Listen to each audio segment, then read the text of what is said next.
Le cri d'un prophète en Israël. Emmanuel Levin, Judaïsme contre sionisme. Un livre extraordinaire, très important, bouleversant, que je recommande à votre lecture, publié aux éditions de l'Échelle du Temple, préfacé par le rabbin Gabriel Haggai. Introduction par le fils d'Emmanuel Levin, Daniel Levin. Mon père Emmanuel Levin est né le 6 février 1928 à Paris, dans une famille juive modeste d'origine ashkénaze. Son père Meyer Levin était très connu de la communauté juive d'avant-guerre. Sous le pseudonyme de Meyer Kay, il écrivait dans l'Univers israélite, journal des principes conservateurs du judaïsme, la plus ancienne revue juive de France. Il y prônait l'amitié judéo-chrétienne.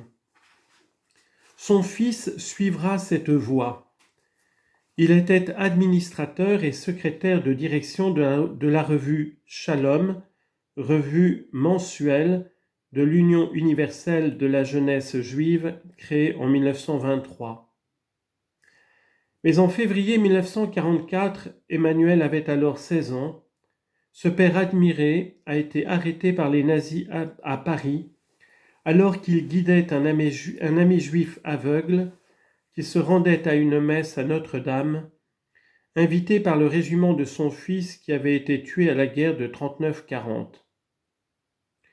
Déporté à Auschwitz par le convoi numéro 69 du 7 mars 1944, il n'est pas revenu. Dans l'immédiate après-guerre, la jeunesse juive survivante se réunissait à Paris, 5 rue de la Durance, dans le 12e arrondissement. C'est là qu'il a rencontré ma mère et aussi des membres de l'organisation sioniste. Cette jeunesse s'interrogeait. Quel avenir, quel projet dans cette Europe dévastée par la guerre, avec des familles décimées par le judéocide? Alors la tentation était forte de partir ailleurs, de se reconstruire comme on dit maintenant. D'où la tentation de l'Aliyah en Eretz Israël.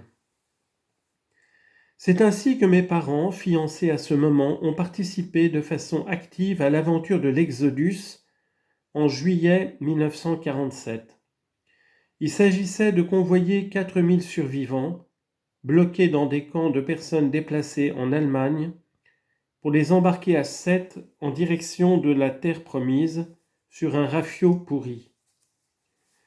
Selon ce qu'ils m'ont raconté, les conditions du voyage étaient épouvantables, comparables à celles des camps. Ils étaient entassés à fond de cale, dans une chaleur insupportable et une hygiène inexistante. Il n'est donc pas étonnant que cette jeunesse prête une oreille attentive à ceux qui lui faisaient miroiter un espoir de vivre en Eretz Israël, une vie nouvelle et saine, dans une société idéale, loin de ces horreurs qu'elle venait de vivre. 2 tout jeunes gens ont été embarqués dans cette aventure. Faire venir à Sète, en cet été 1947, par dizaines de camions, les survivants des camps d'extermination qui 2 ans après la fin de la guerre végétaient toujours dans ces mêmes camps, devenus d'internement, dont les vainqueurs ne savaient que faire.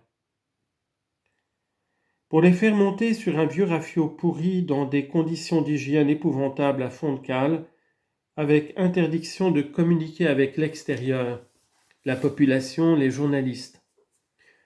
La suite est connue, arraisonnés par les Anglais et débarqués à Haïfa, les passagers de l'Exodus furent embarqués à destination de Sète dans des bateaux-prisons.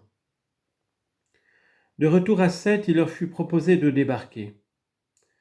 L'organisation sioniste refusa. Mais Emmanuel fut alors pris d'une crise nerveuse et fut débarqué avec sa fiancée. Il interprétera plus tard cette crise comme une prise de conscience de la nocivité du sionisme politique pour les Juifs. Il rompra alors de façon définitive avec ce mouvement et sera considéré comme un traître par celui-ci. La fin de l'aventure de l'Exodus est assez pitoyable, puisque ces survivants des camps furent conduits en Allemagne, dans les camps d'où ils étaient partis. Revenu en France, il commence des études au séminaire israélite pour devenir rabbin, mais ne pourra les terminer. Intéressé déjà par la mystique juive, mais aussi par la spiritualité orientale, il publiera en 1955 le premier numéro de la revue Tzedek, le premier d'une longue série qui ne se clôturera qu'en 1986.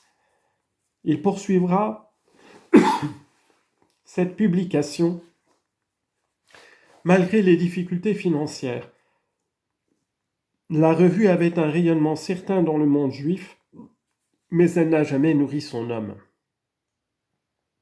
Malgré son important différend avec les sionistes, il a entretenu des rapports assez cordiaux avec les milieux juifs de l'époque, comme le professeur André Neher et la synagogue parisienne orthodoxe de la rue de Montevideo, où j'ai fêté ma bar mitzvah en 1961.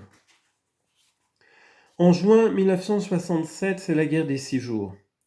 Branle-bas de combat dans la communauté juive française qui se solidarise avec ce petit pays, citation, entouré d'affreux arabes qui ne pensent qu'à rejeter ses habitants à la mer. Fin de citation. Mais il s'est trouvé quelqu'un pour protester dans un courrier paru dans Le Monde contre cet engouement proche de l'hystérie pour l'État d'Israël. Emmanuel Levin y rappelle notamment que les rabbins ont toujours combattu dans leur grande majorité le sionisme à ses débuts et ont annoncé qu'il aboutirait à un désastre. Bien sûr, des rabbins sionistes lui ont répondu, mais l'affaire était entendue, tous les juifs, religieux ou non, ne se solidarisent pas avec la politique criminelle de l'État israélien, chas v'shalom. Durant ces années, Emmanuel a vécu chichement en donnant des cours d'hébreu orientés sur la mystique juive, la Kabbale.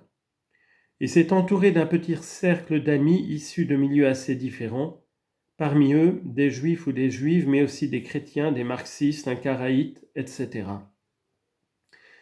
Les relations sont assez difficiles dans une famille au destin éclaté, entre l'assimilation totale avec rejet de la judaïcité, Aliyah, judaïsme libéral et tentative de mon père d'un judaïsme mystique et solidaire de tous les opprimés, y compris des Palestiniens bien sûr.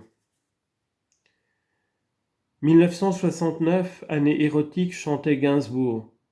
Mais surtout, un an après l'effervescence de mai 68, le monde semblait à la veille de grands bouleversements après la révolution culturelle en Chine, celle de Cuba, et les résistances vietnamiennes et palestiniennes à l'impérialisme américain.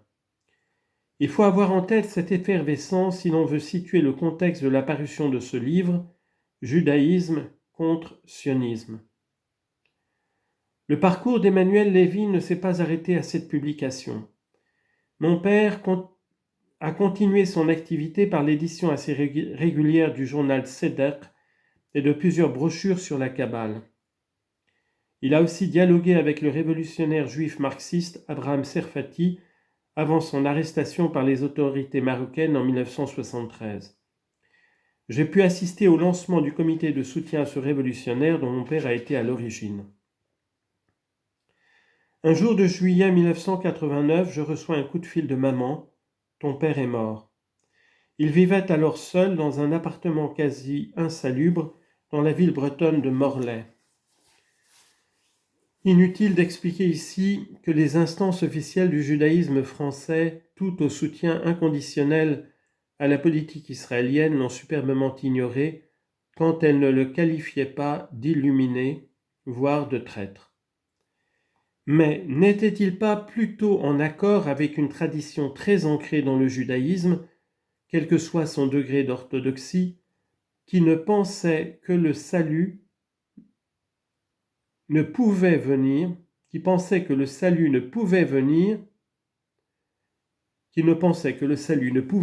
d'une souveraineté humaine, sur une terre prétendue sainte, mais d'une recherche de la vérité, de la justice et de la paix pour l'humanité entière.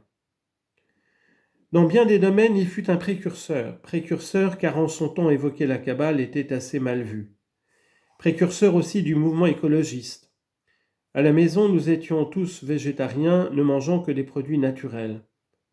On trouvera dans l'ouvrage la trace de ses relations avec les harmonistes. Mais surtout, n'était-il pas précurseur de ces organisations juives contemporaines comme l'Union juive française pour la paix? Ici, Jewish Voice for Peace aux États-Unis, qui conteste radicalement le sionisme politique en s'appuyant sur des valeurs juives. À l'opposé de certaines brochures kabbalistiques que mon père avait fait imprimer dans des tirages surdimensionnés et qu'il eut du mal à écouler, judaïsme contre sionisme s'est très vite vendu. Il est aujourd'hui épuisé.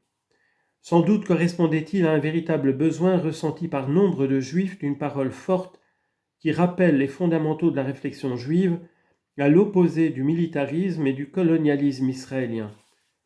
Une recherche sur Internet montre qu'il fut lu et commenté. Ce besoin de distinguer entre l'apartheid israélien et le judaïsme est plus que jamais d'actualité quand Emmanuel Macron continue de confondre antisionisme et antisémitisme. C'est pourquoi il nous a semblé important de rééditer l'ouvrage aujourd'hui, augmenté d'un index des personnages et des organisations qui pourraient être inconnus ou mal connus du public d'aujourd'hui. Nous n'avons par contre rien changé au texte initial. Quelques aspects du livre ont peut-être un peu vieilli, comme cet antigermanisme si courant et si pardonnable chez les Juifs des années 60. Mais la puissance de la pensée d'Emmanuel Lévin demeure active, comme demeure vivante l'expression d'un judaïsme humaniste, progressiste et pacifiste. Mon combat politique d'aujourd'hui, au-delà des différences, je le rattache comme un cordage de bateau à la pensée exprimée par mon père. Tous ceux qui ont au cœur le désir d'égalité et de justice pourront s'y retrouver.